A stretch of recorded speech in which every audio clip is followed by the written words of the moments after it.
Hello you guys, welcome back to my channel. It feels so good to sit down in front of the camera after taking a couple weeks off. This is going to be a little bit of a life update slash Q&A, so I'm really excited to just hang out and chat with you guys today. But before we dive in, if you are just somehow stumbling across this video, maybe you've seen some of my other Disney content and this video popped up for you, I would love for you to stick around and hit that red subscribe button and make sure to give this video a thumbs up, and let's get started. Let's start with a life update because we have had so much going on. Clearly, I have a little bit of a different setup here, same couch, different room, different space, and I'll share the full story. So last November, we started the process of building a house, and we knew it was gonna take, a good amount of time, but we were in no rush to get into that house, so it seemed like a really great fit for us, and we were able to kind of pick a floor plan that fit our family's needs the best, and just, all the pros of building your own house. So we were really, really excited, and they had been telling us for months and months that it was gonna be done end of May. So that was the date we were going off of, end of May.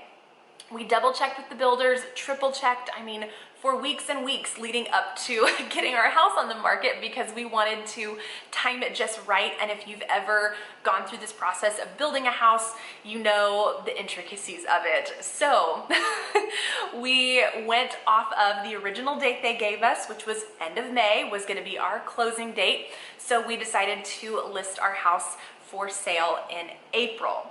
So our house sold in the matter of 5 hours, maybe less, and we did a lease back kind of scenario where we were able to stay in the house till June, and it was gonna work out perfect. That would give us more than enough time to get packed up and transition into our new house end of May, and it was all just gonna work perfect.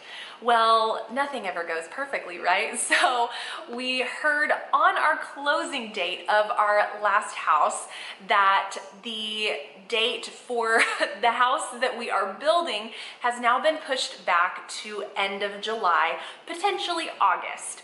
So we were already locked into our closing date, and we decided, you know what, we're just gonna have to find somewhere to go temporarily. And I know this is a dilemma that a lot of people face. I know that this is so normal, having to find somewhere to go in that really weird in-between time.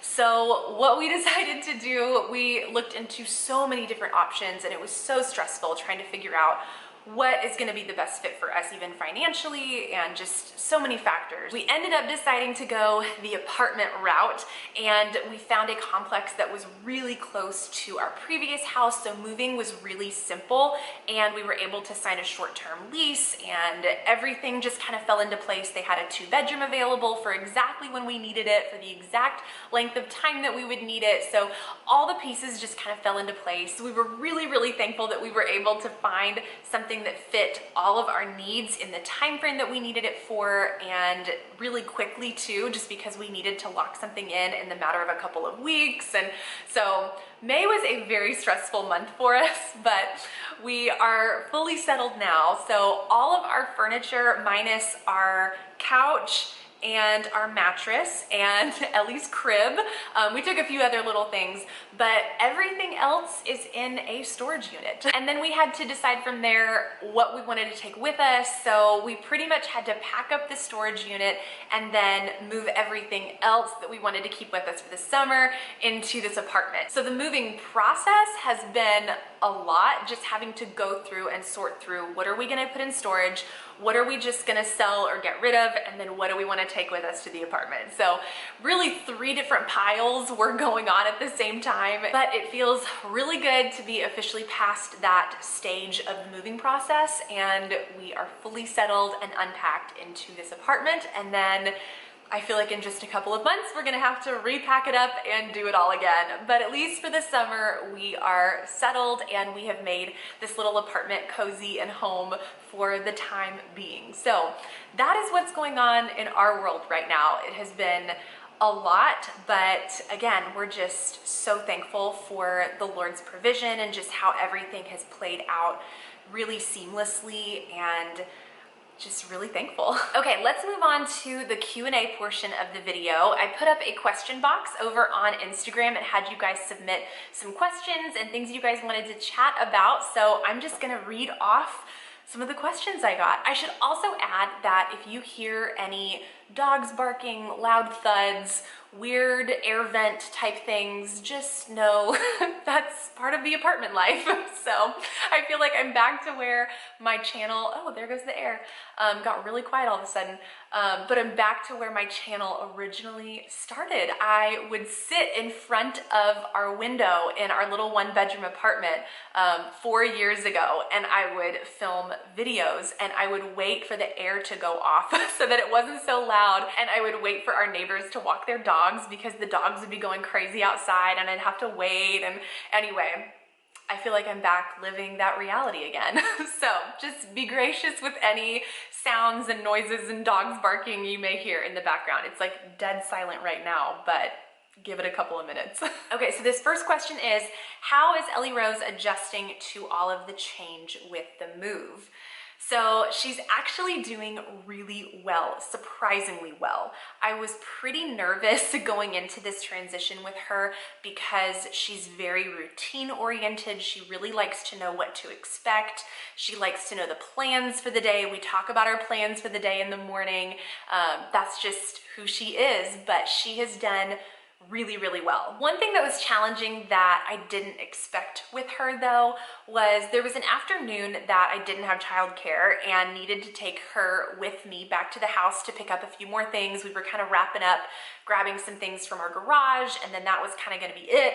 The rest of the house was totally empty though. So I thought this will be really sweet. She'll get to come see the house and say goodbye and see her room. And I thought it would bring maybe some closure and help connect some dots with her mind in like understanding why we're in this new apartment and not in our house anymore. Anyway, so we walk into the house and she's so confused, of course, and walks into her room, sees it empty, and starts crying. I mean, just so sad. The lip, the watery eyes, I mean, just so sad, asking like, where's Moana? Where's Mickey? Where's Minnie? And of course, I'm trying to explain to her, all of your things are in your new room. And she just did not handle it well. And it makes sense now looking back. I get it, and I probably shouldn't have taken her back to the house maybe. I don't know. There's no way to know how she would have handled that, but you know, she fell on the floor and got very angry, and you know, understandable. I completely get that. So I had a lot of grace in that moment with her and just told her, it's okay to be sad. It's okay to be angry. Mommy's sad too. And, you know, and just held her, gave her a hug, let her cry. And so it was a really sad but kind of sweet moment. I don't know. It's just kind of the reality of moving with a toddler and kind of navigating their emotions with it. But other than that one little moment, she's done really great at the apartment, and that transition and like naps and sleeping through the night, she's done pretty well here, surprisingly. And you know, so I would say overall she's done really great. It was just that one little moment of taking her to the house probably wasn't the best decision, but again, there's no way that, you know, you would know how they're going to react to that. So I don't know, it was really sad in that moment, but she's done really well apart from that again. So I think moving forward, now that we're officially done with the house, like everything, we've officially closed the door. We are on to the next chapter. We won't be going back.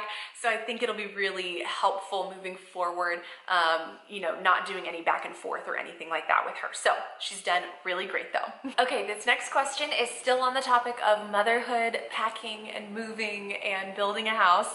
And it's a longer one, so I'm gonna break it down. The first part is, what do you feel is the hardest part about being a mom so far? And there are so many things I could say to that question, but the first thing that comes to mind is probably navigating the pressures that society puts on new moms. I know for me specifically, the newborn and infant stage was really challenging because there are so many products and books and courses and methods of ways of doing things, and if your way doesn't match up with this course or this book or a social media account, then you automatically feel like you're doing something wrong or that you're less than. And that was a major thing that I faced really the first 2 years of Ellie's life. Honestly, I really struggled, and that was probably the hardest part, of feeling like I was just missing the mark because the way I did something wasn't quite the way, you know, another mom did something, and almost feeling guilty for that. But when Ellie turned 2 years old, something shifted and I stepped into this new confidence as a mom. I don't know how to explain it, but I honestly just stopped caring what other moms were doing or their perception of me, and I just felt confident in the way that I was parenting my toddler in partnership with my husband, and we were able to make choices that I didn't feel guilty about because it wasn't what this certain method recommended, or it went against whatever the newest book was saying, and I just felt confident in the way I was doing it. And I wish that I had found that confidence sooner, because again, I spent 2 years feeling guilty for instance, keeping my baby on a pretty strict schedule. I felt guilty for that. I felt like, man, I really need to loosen up. Like, I'm being too strict with this. You know, she's got her nap time, her routine, and I just feel bad. You know, I should loosen up a little bit. And then when she turned 2 and I found that confidence as a mom, I knew that, nope, this is what my daughter needs. She thrives off of a strict schedule. She thrives off of routine, and I know that about her. And as her mom, I know that I'm making the best decision for her by providing that nap time on a schedule in her crib, like things like that, and not feeling guilty for it. And so anyway, that's kind of the long answer to the hardest part about motherhood, is navigating the pressures that society can put on you, whatever that is. Again, the books, the courses, the methods, the products, you know, all the things, feeling like it has to be done a certain way, when really at the end of the day, you know what's best for your baby and your toddler, and you get to make those decisions and feel confident in those decisions and not worry what other moms are thinking about you. So that's probably the most difficult thing I have faced in motherhood, apart from other challenges that would be, you know, a whole nother video to talk about, postpartum depression, postpartum anxiety, but you know, saving that for another time. This would probably be the other really challenging thing that I faced as a mom. Okay, the next part to this question is, how is packing and moving with a toddler? And I know I shared this story about Ellie going to the house and kind of not handling that really well, but other than that, the actual packing part has been great because we've had so much help with her. Thankfully, Andy's parents live nearby, and so they've been able to keep her for a couple of days while we were able to pack from sunup to sundown and move everything and kind of knock it all out really in 2 days while they kept her and Paisley, our golden doodle. So my recommendation would be, if you are moving and packing and you have babies and toddlers, get help. Don't try to do it alone. Don't try to do it with them in the middle of it, because I think it would have been possible. It just would have been way more difficult, and it probably would have slowed down the process way more. So we were able to move at a quicker pace and kind of go in and out of our apartment, go back and forth from the house to the apartment, you know, making trips in the moving truck, and it just really simplified it as we had so much help. So that would be my recommendation. If you are moving with a toddler, get help. Okay, and the last part to this question is, what made you and Andy want to build a house? Was it something that you guys always wanted to do, or was trying to find an existing home hard? This is what me and my husband are struggling to do now. So yes, basically we had been looking at existing homes on the market, and the trouble that we were running into was that houses were being snatched up in a matter of hours. And so by the time you get in contact with your realtor or set up an appointment to go look at the house, or even just get additional information on the house, it was already sold. And so you really didn't have a chance, especially in the Middle Tennessee area. Nashville right now is just exploding, and so it's really hard to get a house in this in this area south of Nashville. And so we decided from there that the best thing for us was going to be to lock in a lot in a new neighborhood where we could pick the floor plan that best fit our family's needs and go from there. Okay, and the next question is, and I knew this one would pop up, how many kids do you and Andy want? And the short answer is we are very content with just one.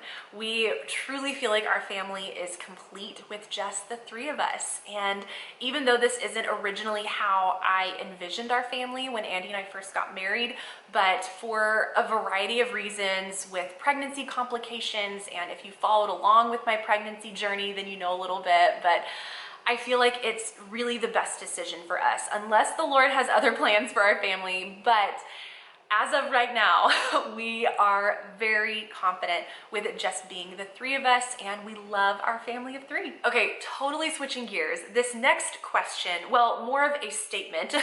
I'd love to hear more about your fitness routine. So, if you have been following me over on Instagram, you have seen my entire fitness journey from start to finish. So to catch you up to speed, basically when I graduated college and got married back in 2015, I had zero understanding of health, wellness, what it even looked like to take care of your body, eat clean food and exercise. Like, I just had no understanding at all.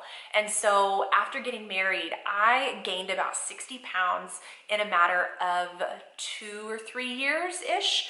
And I got to a point where I was desperate and had to make a change. And so I got started with Beachbody. I fell in love with the Beachbody workouts. I was able to do it from home, and this was all during my postpartum season. So I had a newborn and was trying to figure out how to lose all this weight and live a healthy lifestyle and be a new mom. So that's why Beachbody really fit into what I needed. And so I was able to do these workouts from my living room, and I always made fun of Beachbody before because I remember my mom doing P90X as a kid in my living room, and I always thought it was hilarious. And so the fact that I was now the one doing these at-home workouts in my living room, you know, full circle. But it really worked for me, and I followed their nutrition plan and I did these workouts, and I started so beginner, it's not even funny. It was a really incredible experience, and at this point in my fitness journey, I'm really looking to take it to the next level and continue growing my knowledge of fitness and working out and kind of, again, just challenging myself even more. And so I knew that Beachbody was great for a season. It was great for that weight loss season, but now I'm at a stage where I'm really trying to get strong and build muscle and dial in my nutrition. And so I now am going to an actual gym, and it has childcare, so that is a huge bonus. That's the only reason I'm able to do this. So find a gym that has childcare because it's incredible. So I can bring Ellie with me. She loves to play in the kids area. They have a full-time childcare worker, and then I get an hour in the gym, and it's amazing. And so right now I'm kind of switching between a couple different apps that I'm experimenting with, and they give pre-written workouts. So I'm loving that I don't have to just kind of fumble my way around in a gym where I have a workout that's already written for me, already written for the week. The app that I've been using is called Sweat, and you can pick a program and it breaks down the entire week for you, and it gives these pre-written workouts. So I can show up with a plan and I know what I'm doing, and it's really, really helpful. Another app that I just started using, I just started using it this past week actually. It's called Sadie Active. And I found this girl on Instagram and I really loved her workout, so I downloaded her app and I absolutely love it so far. So I'm kind of going back and forth right now deciding which one I want to keep, but that would be my recommendation if you are getting started in a gym. Find an app that has pre-written workouts for you. So the Sweat app I think is a great place to start. It's a monthly membership. I think it's like 20 bucks a month. But that's what I've been doing, and I love it. I love that it just takes all the guesswork out. So that's kind of what I've been doing when it comes to my fitness routine, and still working on nutrition. I feel like, again, with Beachbody, I really got down that little portion plan with the containers, and you know, really trying to figure out how to take it to the next level from there and kind of dial it in even more and figure out what my body needs and macros and protein and, you know, all the things. And so really just in the process right now of growing my knowledge and learning more. I'm watching a lot of YouTube videos, and it's really, really fun. So it's definitely been an outlet for me, something that I've become really passionate about on top of Disney and YouTube. I love talking fitness, and I love working out. I love just the feeling that it gives you when you're done, and I live for it. It's so, so great. And tagging off of that, this next question is, how do you fit working out in your daily routine? So like I mentioned, the gym that I'm going to now does have childcare, so that simplifies so much. Typically, our morning routine looks like me getting Ellie up, we do breakfast together, and we might, you know, watch 15 minutes of a show on Disney Plus or read a book or just kind of something to just cuddle and like hang out in the morning.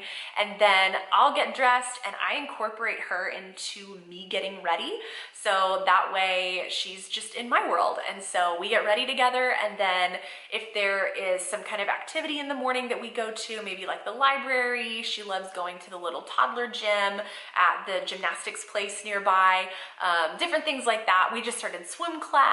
So, you know, all different things that I can do with her. And then normally when we're done with whatever that activity is, then we go straight from there to the gym. So I just take her with me and I get to go work out, and then we come home and do lunch. But before the gym, where I had childcare, where that was an option, you know, my fitness routine was working out at home, and I did have to incorporate that at home. And a lot of times it looked like waiting until her nap time, and then I would utilize that as my workout time. So I would put a workout on the TV, or I'd go out to our garage with our monitor. And so that's how I really was able to prioritize my health, was by utilizing nap time as my workout time. And so, you know, some days it looked like that entire hour and a half was my workout, and then I would come in and drink my protein shake, and I would maybe catch up on social media for like 5 or 10 minutes and make a healthy lunch, and then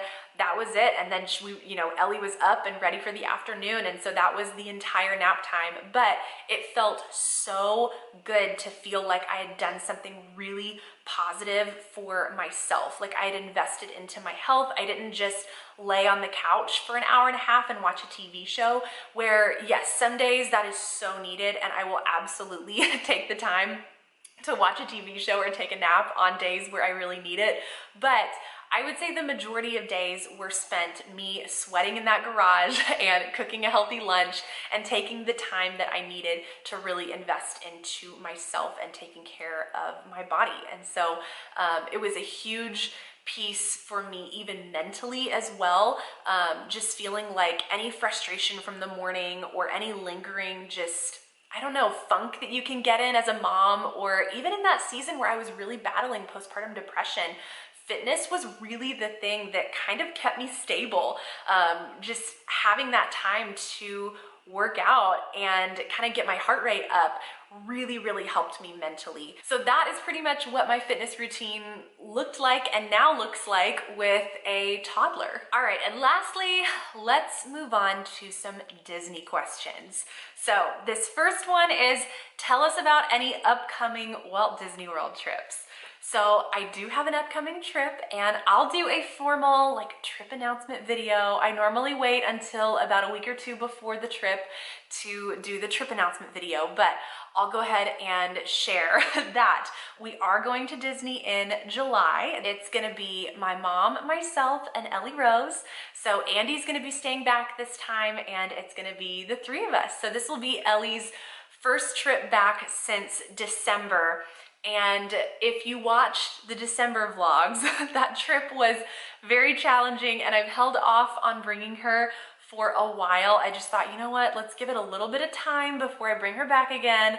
But she has been asking about Disney World nonstop lately. So I'm really, really looking forward to it. And it really is a wonder what 22 months and then 2.5, that age difference, it looks very different. So I'm really feeling good about it, and I'm so excited to bring her back. We're actually gonna be driving down to Disney, you guys. Oh, I'm like crazy. I'm kind of nervous about it, but flights are just insane right now. So we're deciding to save the money and we're gonna drive and road trip it. It's about a 10.5-hour drive plus stops.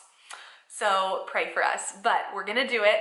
And I'll share all the trip details in, again, a formal trip announcement video, but I did want to share in this video that we are going back in July, so in just a few weeks. And of course, I'm going to bring you guys along for the whole trip and share everything leading up to the trip, packing and my toddler packing list, diaper bag video, you know, all the things that go into prepping for a trip like this. So get ready for Disney prep trip overload because it's coming your way. This next question I just answered, but it's when are you thinking of taking Ellie again? And so I do, again, feel like this is gonna be a really great trip with her, and I'm pretty confident from now on we'll probably take her on all of our trips depending on how this one goes, unless it's, you know, a special anniversary trip where we, you know, plan something really special that's just me and Andy, but I don't see us doing a ton more trips where it's just the two of us and she stays behind. I really feel like she's at an age finally where I feel really good about taking her, and I think it's gonna be a really positive experience moving forward. So I'm really eager to see how this trip goes, but I'm really, really excited. Okay, this next question is, what is your favorite Disney park with a little one? And I feel like the cliche answer would be Magic Kingdom, because there's so much to do for little ones, so many rides they're able to go on, and so many characters. You have the parade, so I mean, you really can't go wrong with Magic Kingdom. But at least for us, I found that my toddler, at least under 2 years old, she was terrified by rides and did not enjoy them. She had, I mean, total freakouts on rides. And so on our last trip with her, we really had to eliminate rides being an option. And so I would say the best park day we had with her was actually at Animal Kingdom. And I think it's because there aren't a ton of ride options there. You do have the shows. You have Festival of the Lion King, and I know the Finding Nemo show's coming back soon.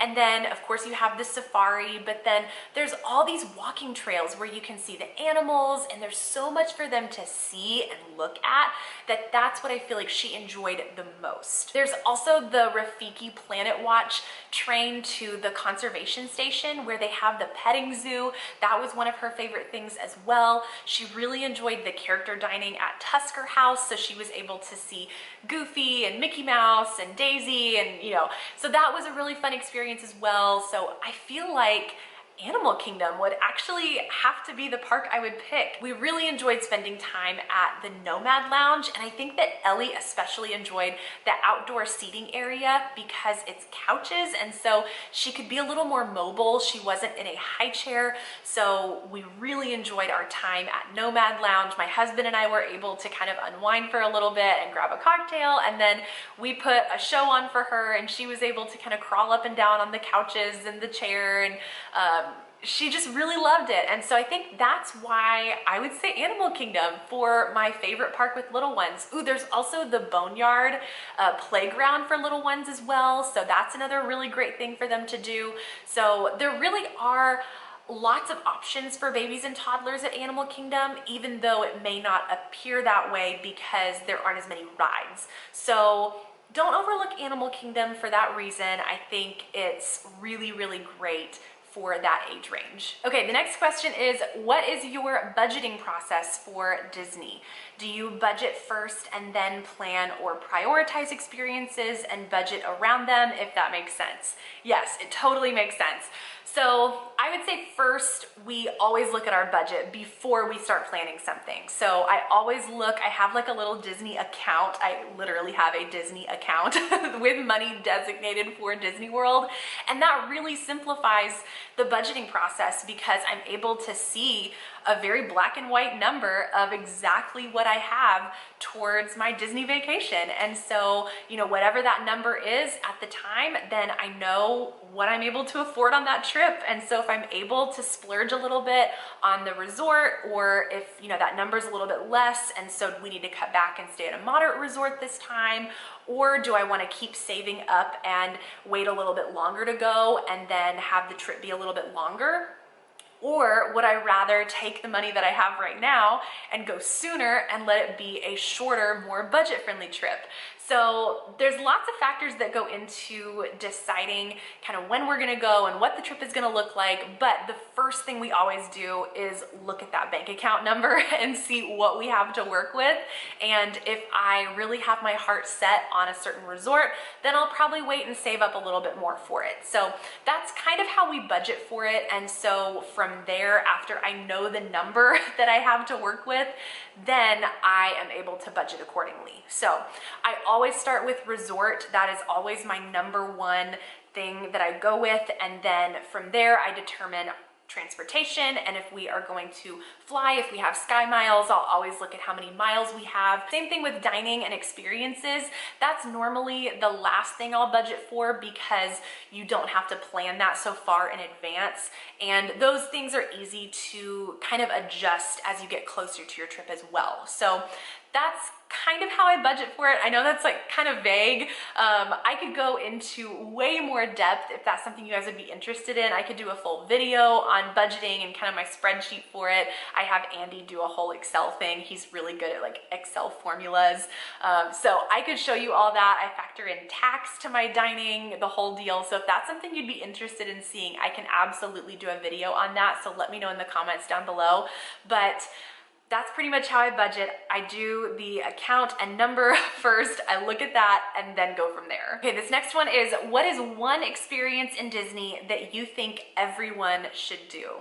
That is a really, really good question. So, oh gosh, this is hard. Okay, so the first thing I would say stay at a deluxe resort. That would be the thing that I would recommend to everybody. Maybe not every trip, but plan one trip where you splurge on that resort. Stay at the Grand Floridian, the Polynesian, the Riviera, whatever it is, even if it's just for a couple of nights. It doesn't even have to be for your whole trip.